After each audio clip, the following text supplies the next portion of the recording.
Good morning, good afternoon, good evening, wherever you're joining us from. We're thrilled that you're with us. We've got about a minute to launch. So welcome to What Will Matter Most in 2022. This session is being live streamed on LinkedIn. So welcome to our LinkedIn viewers. Whether you're listening to it live or you're listening to it later, we encourage you to ask your questions as you're going. We're doing our best to answer as many as we can. So while this is an informal session, there is an opportunity for you to post questions into the chat as we're going along. I'll keep one eye on that, and we'll leave some time for questions at the end. We have just topped over the start of our hour. So let's make a formal start, folks. I'd like to acknowledge the traditional owners of country throughout Australia and recognise their continuing connection to land, waters and cultures. I pay my respects to elders past, present and emerging. And a big warm welcome to everyone, wherever you're joining us from. My name's Kendra Strudwick and I'm the Head of Learning in APAC for the Neuro Leadership Institute. It is my great pleasure to let you know that we have a very special guest today, Dr. Bridgette Ferdinando. And Bridgette's a social psychologist and senior consultant with NLI. She can introduce herself far better than I can. Welcome, Bridgette. Hi, Kendra, and welcome everyone. Just a privilege to be here with you all today, talking about something that, although it's February, I think that we're now all ready after what we've experienced through the end of 2021, what will matter most for this year. As Kendra mentioned, I'm a social psychologist. I've been working in this space for nearly 25 years, particularly around looking at some of the behaviours that people need when we're thriving through disruption, when we're leading future growth, when we're actually trying to create really inclusive environments. So I look forward to talking to you more today. Yes, thank you. And so this is your opportunity to ask Bridgette anything. I can see we've got 11 attendees live with us. We are expecting upwards of 50 or 60 on the Zoom platform itself today, which means we have muted your line, folks. The only way that you're able to engage with us and ask questions is via the chat box. So please make sure that you warm your fingers up and get ready. Let us know where you're dialing in from. That's always nice to know, the diversity that we have in the room today. We might have a scattering of leaders within organisations, usually a lot of L&D, HR, O&D type professionals. We might have some consultants, some coaches. Greetings from Singapore, Catherine. Please select host and panelists when you're typing in your questions. But let's kind of set the tone, I think, Bridgette, for today and have a think about where we've come over the last couple of years. It's important to look in the review mirror as we look out through the windscreen as well. And it's probably fair to say that it's been a bit of a bumpy ride the last couple of years. Certainly when COVID hit, it put us into a state of shock and panic in those early days. We had to pivot very, very quickly and put in measures that were quite painful at the time. Things that we'd never had to do before. We learned to take care of ourselves. We learned to take care of others. We learned to be able to deliver what matters most. I think the human operating system had a bit of an upgrade, either willingly or unwillingly over the last couple of years. But that led to some trends for 2021 of where our focus lie and what mattered most at the time. So some of the trends that NLI put in place there was around regenerative talent practices. So making sure that we keep our talent and attract more, making D&I a strategic imperative. So getting a seat at the table for those conversations, not just something that was a nice to have, it was a necessity. Adjusting to working from home. And that becoming a more long-term reality, the marathon, not the sprint. Reimagining how we did learning. And I'm the first to say that some things that I didn't think would work have absolutely worked and exceeded expectations and are probably even better than they were before. and then getting organizations prepared for the future disruption that's coming. So it's been quite interesting. I don't think the pain's over yet. We might be well and truly in the rehabilitation phase, focusing on how we realign, how we adapt faster, etc. But we might do a bit of a poll, I think, just to get everyone engaging and hearing what some of the themes were for them in 2021. So I'll initiate our first poll, folks. And if you're not able to access the poll function for whatever reason, feel free to type into the chat. So sometimes if you're on a mobile device, the poll function won't come up. But which of these topics was most important for, oh, hang on, I've launched the wrong poll. Let's do a redo. Now you've got a precursor as to what's coming next. No cheating next time. Here we go. What was top of mind for you and your organisation in 2021? And these, just Kendra, thanks. It was such a great intro into this. Just to let everyone know, apart from being a cognitive science consultancy, we also have a research arm. So for us to gather data around what mattered most for you, what were you talking about with your clients within your organisation ad nauseum last year, really helps us to understand the size of the shift that we're moving into for 2022. So we'd love to hear from you to add to our data bank.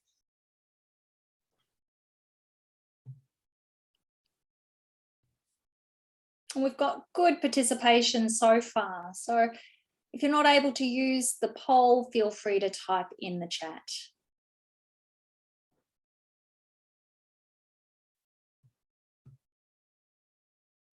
Yeah, I've already got a question. Kendra, what did you think wouldn't work that exceeded your expectations? Some of our more transformational programs, so our coach training programs, where we're sentient beings, you know, a lot of this is intuition and feel and seeing the signals and the nuances that happen when you're in the room. Well, I'm pleased to say that we predominantly coach in a virtual world now, and we've been able to bring that learning to life and some of those experiential exercises in a virtual world in a completely different way. So I think our virtual program is even better than our old face-to-face program. I've done a 180 flip there. Now, everyone's probably quite curious as to what was top of mind for this particular group in 2021. So I will share the trends there with you. 67% working from home. So learning to co-work with your family from the kitchen table. What an adjustment that was. We've got future disruption focus and just a bit of a mixed bag and scattering there. D&I has definitely been a focus for 25% of you. So thank you for contributing to sharing the data around what you've been focused on. Let's move to 2022 and what we think the themes are that we need to be focused on and upskilling ourselves in. Bridgette, the realignment versus the great resignation. Talk to us about this. Yeah, it's an interesting topic indeed, Kendra. So for those of you that keep on the pulse of media, who can't after the last 2 years, for the better and for the worse, what we're definitely seeing in other parts of the world, and we did start seeing last year, is that definite move to a great resignation. You've all heard that as a term. What we're seeing here, though, and what I want to talk to you a bit more today, is around some of the components that are actually creating this sense of a great realignment within our region. It's not necessarily, we're not at a great resignation yet. So I say that with a little bit of uncertainty. We don't quite know what's going to happen yet. But what we do know is that there's really 4 key themes that are coming up. And that's based on our research, based on the hundreds of clients that we've talked to within our own sphere, and also from our external research as well. And these are the 4. So last year we talked about getting D&I on the strategic agenda as a priority. This year is around how we deepen it, and how we deepen it, understanding the science of allyship, understanding the deeper science of belonging and inclusion. I'm going to talk more about that. The second one, and what I think that we would see as one of the hottest trends right now in terms of a leadership skill, leadership even including ourselves, is how we're looking at de-escalation and prioritizing that to start taking the heat out of highly emotive situations. So how do we cool conflict? And how do we give that as a skill to everyone in the organization? Now, it was very popular just from the poll that we just did, thinking about flexible working and hybrid work environments. And while the last couple of years we just had to make it happen, this year is all about how do we get to a rhythm and manage the challenges that come with hybrid work, particularly if we're in a highly emotive environment. And the final one is an interesting one, because in the last couple of years, while we've seen a contraction and just trying to survive organizationally and also personally, now we're starting to look out as we've entered this rehabilitation phase. So thinking about how do we build back better? How do we adapt faster? And how do we lead future growth with the new mindset and the experiences that we've just all been through? In fact, adapt faster is our key theme for our upcoming summit, which is next week. And for those of you who haven't got tickets yet, I highly recommend. We've got some incredible speakers. So hop onto neuroleadership.com if you want to get involved into the Neuro Leadership Summit. So these are really the fruits of these regenerative practices, things around how do we make sure that we leave people in a better state than when we first encountered them. So have we invested in the right conditions? You know, how do we manage and maneuver and adapt again? So there's this sense of purpose that comes with the themes that for this year, and these things that we believe are going to matter the most. But I think we've got a poll, Kendra, in terms of, I'd like to ask you all, we've got a few more people who've joined us now, which one of these topics do you feel is most important for you, your clients, your organization? Is it around D&I and that deepening of strategic lens? Is it around prioritizing de-escalation? Are we just talking about hybrid work in your organization? Or are we starting to look out and think about, you know, how do we actually start growing and how getting our people to start thinking outwards and into the future again? So pop your response in the poll. You can also pop it into the chat as well. We've got some nice participation here. We have, and we've got a question coming through. I'll leave the poll open for another 30 seconds, folks.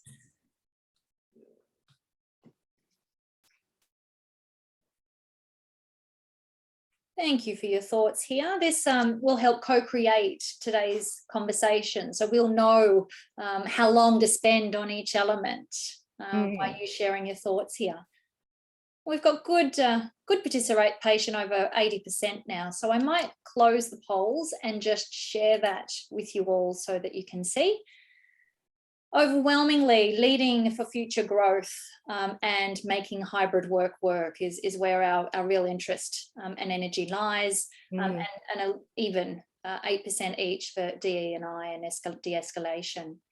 But we do have a question around diversity and inclusion from LinkedIn here being more relevant to Australia and New Zealand, given that they're the melting pots, while other APAC countries are more homogenous. What are your thoughts there, Bridgette, around relevancy? It's such a great question, and for the person who's answered that, I'm really happy that you have, because when we think about diversity and inclusion, we're not just thinking about cultural backgrounds, we're also thinking about inclusion of those who employees who have a physical or a neuro disability. I like to call it neuro capability, to see the power of that. We're also thinking about people who may identify as different to their sexuality. So it's actually a very broad topic, and it's a topic that I discuss quite a lot, actually, for those in the APAC region. One of my clients is actually in APAC. We're talking about gender intelligence. So we're talking about diversity with respect to gender, particularly in their sales function. So, and some of the neuroscience behind bias and inclusion, which is are two key science elements that you actually learn as part of our education, our CFN program. But let me go into D&I a little bit more. I mean, so we've got D&I more or less on the strategic priority. And when I say D&I, I'm talking about that broader definition of diversity. But if we think about diversity as having a seat at the table, inclusion is about having that voice at the table. So, and how do we deepen that? How do we deepen that with using some of the science around allyship, where we actually take advantage of our privileged position and actually help to lift other people up? So there's a lot of conversation about this. We also look at things like some of the science in Australia. Just this year, we've our Australian of the Year is a person, Dylan Alcott. He's a fantastic sportsman with a physical disability. This is in the spotlight now around how we actually create an inclusive environment for those with disability as well. So starting to think about what are some of the biases that exist that enable us that actually prohibit us from making better decisions about hiring, better decisions about promoting, better decisions about how we innovate on a new product or a new project. So when we're thinking about this year, what we're really thinking about is how we actually start to go under the covers of diversity and inclusion and think about how we can make better decisions. And in terms of the science around that, we're really looking at the neuroscience of two things. One is around the SCARF model, which many of you are probably very familiar with, actually defined by our founder, David Rock, where we're looking at those domains that actually move people towards threat and reward. And in this instance, what we're really talking about is tackling the challenges that are uncovered around certainty. You know, do I have clarity in this situation? Autonomy? Do I have control of what's happening if I feel like that I'm actually don't have that sense of belonging within my organization? And fairness. Am I actually given the same opportunities as others for that promotion, to be able to share that new idea?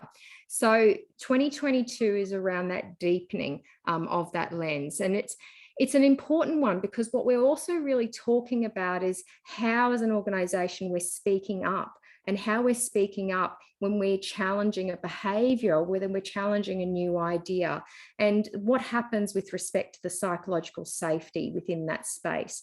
I talked about that we've got heightened emotions right now, particularly from the last 2 years. This conversation is even more amplified if we're not engaging in quality conversations that enable us to be able to start labeling if a bias is being shown in a particular conversation or in a particular meeting, but also to be able to mitigate it as an individual, but also be able to mitigate it by coaching our leaders and our people so that they can actually understand that and be aware of it. Do we have, in terms of, I mean, Kendra, I think in terms of the science, what we're really thinking about is SCARF. We're thinking about our SEEDS model as well, which is our model around biases. I'm wondering if there's any questions from the audience around how we actually, what's coming up for them in terms of DE&I. Please feel free to type your questions into the chat, or your comments, your thoughts on the conversation here. We'd love more input. And Bridgette, what's coming to mind is just understanding why we listen to some voices over others. Where does that come from? Normalizing it then allows us to do something different. Well, it's a great question. We often normalize and listen to voices more than others because they actually sit within a comfort zone within ourselves. So we might see a similarity in terms of our thinking when someone else says that. We might be under the pressure to actually make a decision very, very quickly. So we may actually engage the person or the people who we've worked with before in order to be able to make that decision. But what we know from the research is that the more diverse perspectives and the more diverse opinions that we have, the better the decision, the better the solution, and the more productive the team and the organization that we have. So being able to understand and also notice in the moment when we're actually leveraging on one of those biases that's so common. If we have a brain, we have bias. We all have bias. And we learn that within the education programs that we offer. Being able to understand that, label it, and then have the tools to be able to mitigate it is such a powerful force, particularly in a time that we have now where inclusion is actually top on the agenda for many organisations. Yeah, thanks, Bridgette. That catchphrase of if you've got a brain, you're biased. You know, it's part of the operating system. We don't take bias out of people. We need to mitigate. We have a question here around how do we keep authenticity and not let people influence our decision making? So how do we stay authentic? Yeah, that is an interesting one. And I talk a little bit about this in the next couple of themes. I think it's around how we segment different perspectives and understand that how we actually help to take on different perspectives, but also the power of those in actually helping us make better decisions. So our perspective is one of those, and that we need to be able to value that. In terms of influence, one of the greatest gifts that we have, and one of the greatest gifts that we also give as part of our education, is the common language that we can share, that when we are seeing bias being shown up, or when we're seeing that that influence being driven from the top or from the side, that we're able to stay true to ourselves by actually being able to label it. Labeling is one of the most profound psychological tools that we can have, and it's a key habit that we can learn in order to be able to mitigate some of that influence that we see in decision making. Yeah, thanks, Bridgette. Name it to tame it. Exactly. Okay. Labelling's a core critical skill for all people leaders, people growers, professionals to develop. A bit passionate about that. But we're all first responders now. So part of this is creating that psychological safety, and not just labelling for ourselves, it's labelling for others. Like this need to be able to shift the dial on the many, many threats that are around us moment to moment. Yeah, and what a couple of years it's been in terms of the fact that we are all first responders. You know, if we think about this from the year of different work and our home lives, I mean, I don't know about you, Kendra, but I've got social atrophy where I have a level of nervousness about going out and meeting people now, or even just going to a meeting. I was going to see a client I'm based in Queensland, in Brisbane, only a few weeks ago. And the nervousness that I had around that really heightened my, from a science perspective, my limbic system, and aroused it in a way that was actually affecting and clouding, even driving. I wasn't able to focus as well as I think I probably should have around getting to that client meeting. We talk a lot about the neuroscience of social threat and reward, and what that does to our brains and how it clouds our cognitive function to be able to make decisions, or to be able to process, or be creative, or to innovate in the certificate of the Foundations of Neuroscience program, but as well as coaching, because this impacts the quality of the conversations. But I want to talk a little bit more about this. So in terms of de-escalation, what we've seen people in the supermarkets fighting over toilet paper. Hasn't that been interesting? We've seen road rage escalate. We've seen retail workers be, let's face it, verbally and sometimes physically abused for the smallest things that wouldn't have triggered us before. So what we're really talking about here is the science of cooling conflict. And when we think about the science of cooling conflict, we're talking about how do we, in our conversation with someone who is highly emotive and who doesn't necessarily have the tools right now to be able to calm down, how do we remove all those psychological threats so that they can actually so that we can actually have a productive conversation and get to a possible solution. I had this situation yesterday with my neighbour. I want to paint my wall. I needed access. It turned into something that it didn't need to, a very heightened situation. after I was able to start to recognize that my neighbor was in a high threat state, and I could assess what was triggering him. What was triggering him was his privacy and access into his property. I was able to respond productively and start to understand a little bit more around what it was that was actually impacting him. It just so happened that he'd had been in a situation where someone had injured themselves very seriously on his property in the past, caused him a significant challenge in the courts, and he wanted to make sure that that wasn't going to happen again. So we were able to have quite a productive conversation once we were able to remove his psychological threat that he was experiencing in that moment from that simple request. Bridgette, and your ability to keep calm under pressure and be able to discover and interpret what's most important to him and hold that space to turn it around. Like, these are the kind of skills that we're talking about here. Absolutely. And what we're also talking about too, Kendra, is that we're trying to tame the uncertainty, which is a key domain in the SCARF model. So certainty is a primary, we all like to know what's going to happen next. So when we have uncertainty, like what we've had in the last 2 years, like what we're experiencing every day right now, being able to have the tools to tame that uncertainty helps us with our personal interaction, helps leaders to manage teams more productively, and also helps us to drive necessary change through an organization, because where we can't provide certainty, we may be able to provide clarity. And that is actually a significant reward. So we learn through the education around the science of social threats and rewards, and what that does in terms of motivating people to act or motivating people to come at you and be triggered. So, and the balance between the two. Yeah, we don't want to be creating landmines for others.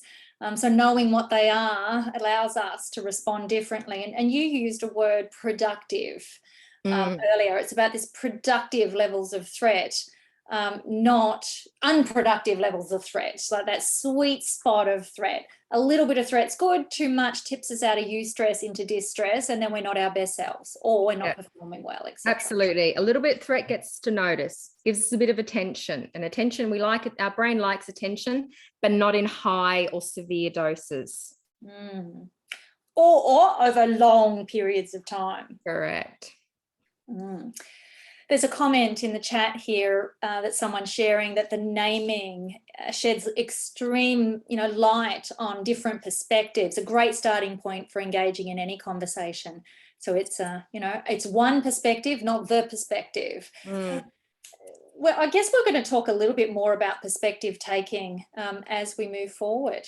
Yeah, we are. So let's do that. I think we've got another, in terms of our next theme around making hybrid work. What we're really, what we've seen over the last year, which is why we think getting a rhythm is really important, is how for those people who have never worked from home before, when they've been put into that environment, and they may have colleagues who have had a hybrid or flexible work arrangement, I think we've called them, what it's looked like on the other side. So we talk about, is the grass always greener?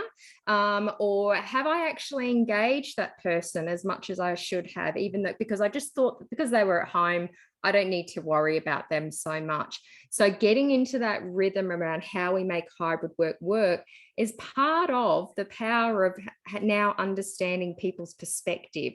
So when we are in a meeting, when we're talking about, when we've got people now in a situation where we're in the office, some people will be outside of the office, how do we actually make sure that everyone feels included and everyone has a sense of belonging, and that everyone's opinions, I should say, are valued and respected? And so understanding the neuroscience of inclusion, and our sense of belonging. Do I feel part of the in-group, or do I feel part of the out-group? And if you're part of that in-group, making sure that you understand the perspective of someone else, put yourself in someone else's shoes and say, if I'm going to make this decision, have I actually engaged people in the same way regardless of their location.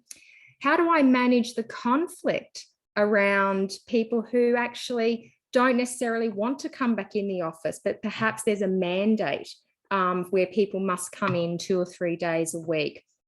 As a team, what does that do in terms of that sense of threat from an autonomy perspective? So going back to SCARF, how do I make sure that I'm allowing people to perhaps make the decision about the days that they come into the office? How do I allow that to happen as a team, where we're discussing what's the right rhythm for us?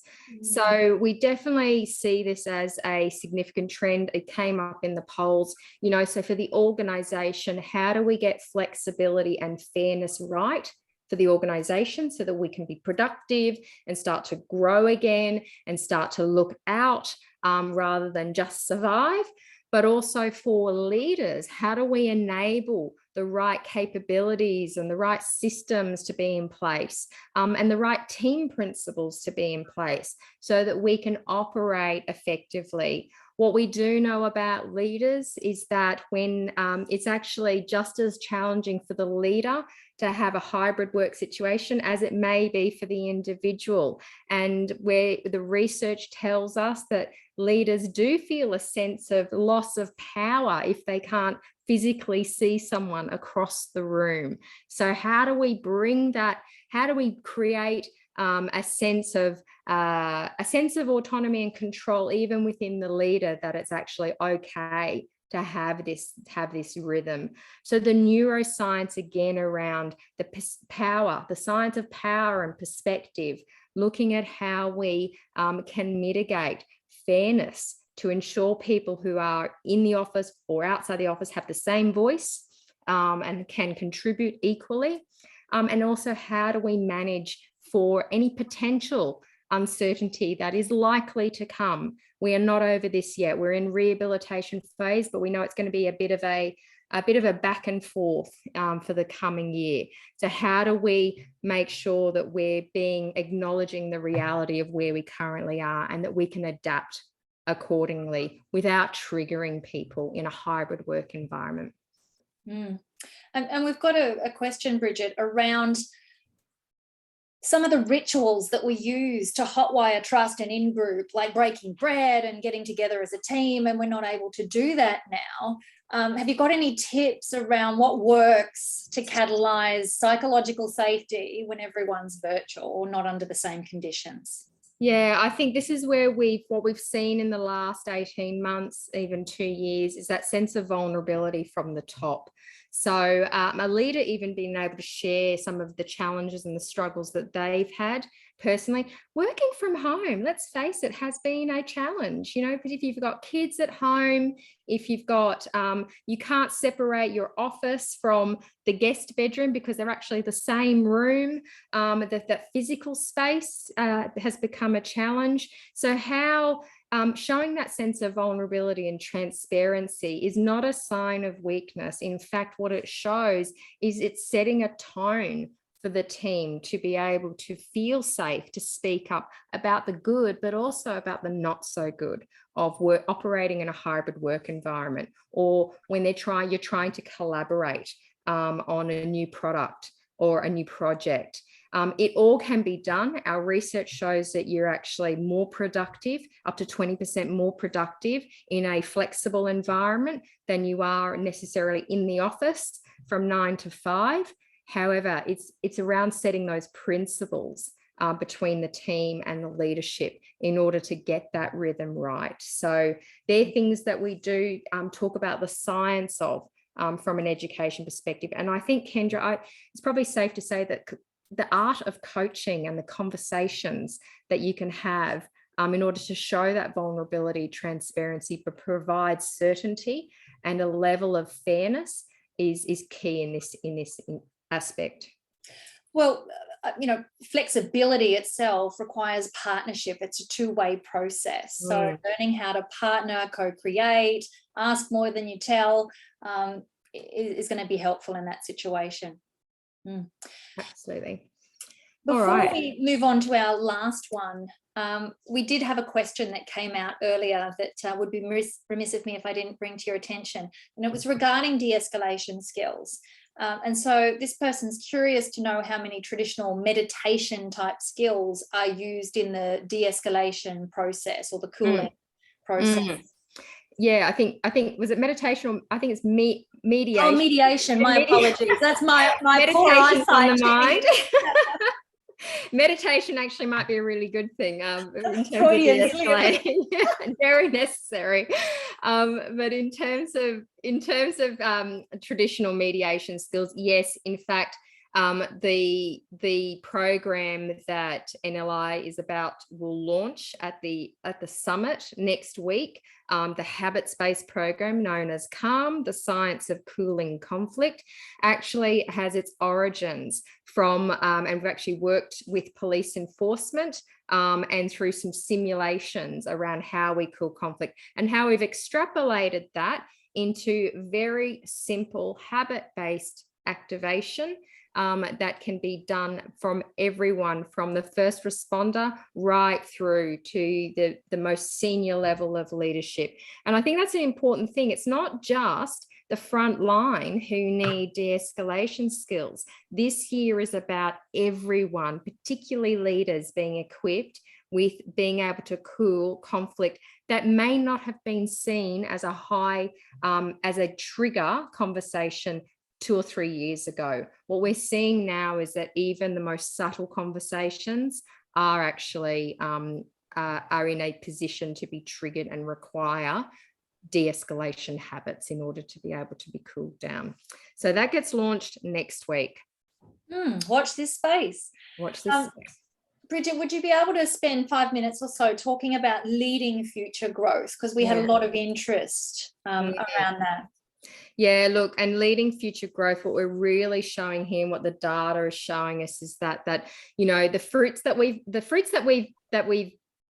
bared in terms of employee well-being, certainty and relatedness, all those good things that we did in the last 2 years are actually going to determine how we respond to start to look out as we're entering this rehabilitation phase, but also how quickly we can respond. If we haven't done the good work in the last 2 years, we may have a bigger tank to shift rather than being able to mobilize quickly. And so what I'm meaning by that is, and you know, we recommended it to our clients, certainly the research is suggesting it, is that during the pandemic, during COVID, at the height of it, we were really working with clients to shift from long-term goals, even quarterly goals, down to weekly, maybe monthly goals as a team and as an organization. And that was in order for us to survive and to mitigate the triggers and the threats that come with uncertainty, and also a lack of autonomy. Not being able to go outside was a huge threat that was actually impacting on productivity for a lot of clients, our clients. So now we're seeing a shift of the dial, we're seeing this shift around how do we create capacity cognitively. So we start to spend some of 2022 focusing on some more certainty. So giving some more transparency around what the next few years looks like, what the next year looks like, as opposed to the next month, and also around some new autonomies and fairness that comes from hybrid working, but that also comes from personal growth. I mean, saw the newspaper today. We are in a year where CEOs have said they're going to spend more on training and development for their people than they have in the last decade. This is an incredible opportunity for personal growth because they want people to be geared up to lead the future growth that is forecasted within their sector, within their organization, within their teams. So it's around moving that focus on short-term goals and starting to stretch those out, thinking about that. So when we're thinking about performance management, the power of the conversation in shifting from those survival goals, perhaps many people actually threw out performance conversations altogether during the last year. Certainly we had clients who did so, and starting to bring that back in. So we're starting to look further out.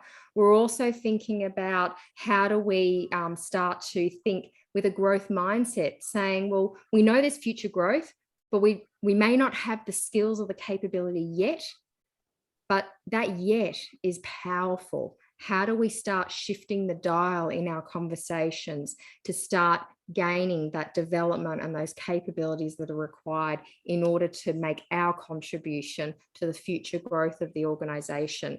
So there's a whole heap of things. There's a whole heap of science that's at play here. We go back to SCARF again around, how SCARF provides us with the tools to manage and incorporate autonomy and certainty in the everyday aspects of work, and how we partner with our team members in order to be able to lead that future growth, how we ask the right questions to coach and empower and motivate employees, so which we know leads to stronger retention of our people, less likely to leave, but also for long-term growth as well. And then thinking about feedback. Feedback is going to be incredibly important in the coming 12 months, because what we know is that we may need to adapt and pivot slightly in order to be able to hit the trajectory that we want. And we may not hit that trajectory, but we need to know that whatever curves that we take, that we're going to get there in the end. So feedback and how we're empowering people to be able to not just get feedback from the top down, but importantly, to deliver that feedback from the front line up. Wow, so much juice that you've given us there. There's so much juice to be able to continue to reflect on, what's got us from there to here, and where do we need to go moving forward, and continue that through time approach so that we're able to put our foot on the accelerator and not kind of rest on our laurels, to create not only the innovation and the performance required, but the engagement that comes with that I fuel my spark and keep it going. And I think we had a question here as well around this, as people go back and forth in a hybrid world, it's going to be interesting to see what happens to people's energy levels. Are people going to be completely more exhausted than they have been in the last 2 years?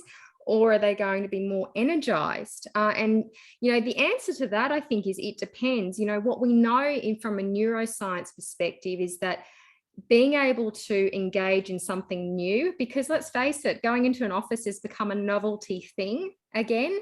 Novelty is actually very engaging for the brain. So we may find the right medium to the person who's asked that question, where we actually going to the office is because it's a change, because it feels new, it actually might be something that is quite motivating for us to do. And particularly knowing some of the rewards at the other end around that face-to-face connection, and that sense of belonging, feeling part of something, but also knowing that we can go work from home those couple of days a week. We have the best of both worlds. I certainly know I'm looking forward to the novelty of getting on a plane. In the past I might have been on 3 or 4 a week. It was Groundhog Day, but I'm looking forward to that. Folks, please keep your questions coming in. Love to hear your reflections, your questions. Type those into the chat. We've got a few minutes for questions. While those questions are coming through, Bridgette did talk about the importance of feedback being part of that future growth. We've anticipated that some people might want to spend their new training and development with NLI. And so we have scheduled a masterclass on feedback for impact. So 2 90-minute sessions where we jump in and get our hands dirty and not only learn about the neuroscience of effective feedback, but practice it, sharpen that saw. So we'd love to have you join us if you're free. The brain-based coaching program that we've lightly referenced going through, we've got multiple cohorts coming up. Our first face-to-face delivery on the Gold Coast in the 10 and 12 of March, 10 to 12 of March, limited spots left. But if you're craving some human contact, maybe that's the program you'd like to join. We have virtual offerings that I did share have been very, very well received, getting amazing results. And the Certificate Foundation of Neuroscience. So if you really want to be equipped to understand and learn from neuroscientists themselves, there's an available at the end of this month. We've launched a poll, folks. If you're interested in talking to one of our education consultants or just finding more information, happy to send some things out to you. Please let us know and we'll reach out to you. I'll leave that poll up for a little while I have a look at this chat box and see what's there. Question, how do we help people get back from COVID trauma? So a bit of PTSD that's circulating more so than ever before. What are your thoughts, Dr. Bridgette? Yeah, it's going to be a very common question, I think, going forward for this year. I think acknowledging where we've come from, one of the things that we often talk about when we start looking back out again is valuing and celebrating actually what we've gone through. So celebrating in the sense that we've actually survived this. We're surviving it. And where were we 6 months ago versus where we are now versus where we can be in 6 months' time.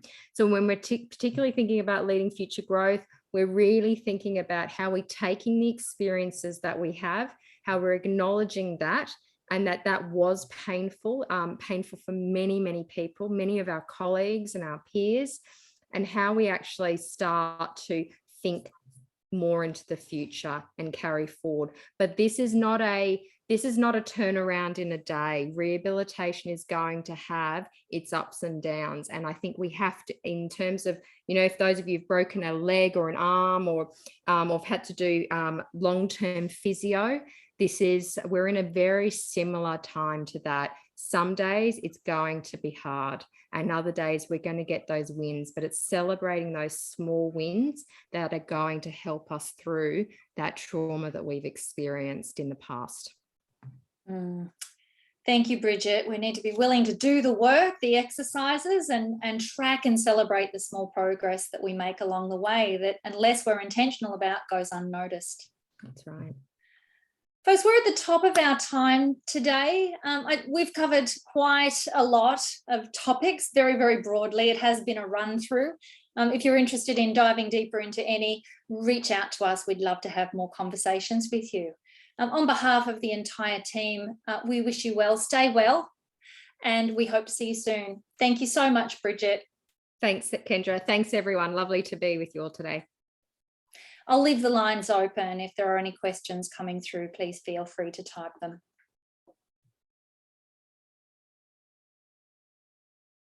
So leaders playing a pivotal role to influence change management. How do we provide feedback to those leaders who may not be singing from that hymn sheet? They're not inclusive, but they think they are. So they're deluded. Yeah, we see this a lot. And often it comes down to very simply what our understanding of what inclusion is versus just the power of diversity. So it's great to have people from different diverse backgrounds, different diverse belief systems, but how you get them all to have a voice at the table is the challenge. So we often see that level setting in terms of what inclusion is, and actually then the habit building around the power of bias and what that does to our brains. The leaders I've worked with, when we start to get them to understand around, if you have a brain, you have bias. It's groundbreaking. The insight is groundbreaking for them. And then they're much more willing to start working on some of the habits around how to label and mitigate those. Yeah, thank you. That common and shared understanding. We don't want to weaponize anything and go, you're biased, because that's not going to get us anywhere. But right. Yeah. Folks, we will end the session. Thank you again for being here. Thanks, everyone.